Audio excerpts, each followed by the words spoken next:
চ্যানেলটা কি করে হলো, রিভিউ চ্যানেলটাতে আসা কি করে? ধুম 3 মালুম তো হাউসফুল ছিল না, চাঁদের পাড়া সদস্যটা হাউসফুল। তোমাকে দেবদাটা ফিল করাবে, আপন করে নেবে যে ভাই তুই ভাই বল ভাই কি আছে। ভিড় দেখেছি বসে, যে বাংলাতে আমি যদি কোনো রিভিউয়ারকে সব থেকে বেশি নম্বর এগিয়ে রেখেছি সাগর।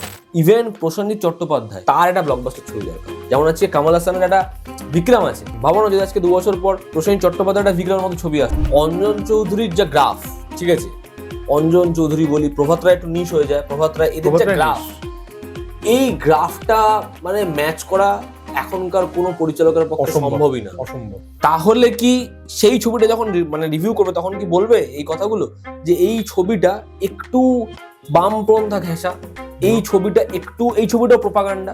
তখন তো বলবে না। তার কারণ হচ্ছে এরা আমার ক্যাম্পের লোক। অরিত্র যখন রিভিউ শুরু করেছে, অরিত্র কিন্তু বহু রিভিউয়ার বা বহু লোকদেরকে এটা বুঝিয়েছে যে হ্যাঁ ভাই it can be a point. Kashyap এমন লোক না, হয়তো ধুরন্ধরকে দেখে বলে দিল আদিত্যরা হেভি ডিরেক্টর। আমার মাথায় তখন হঠাৎ করে কেন আসছে যে আচ্ছা এই শটটা আলো কেন বেশি, তখন আমি না মানে নিজেকেই কেটে ভাবছি যে আমি একটা ছবি এমনি দর্শক হিসেবে আর কোনোদিন দেখতে পারবো।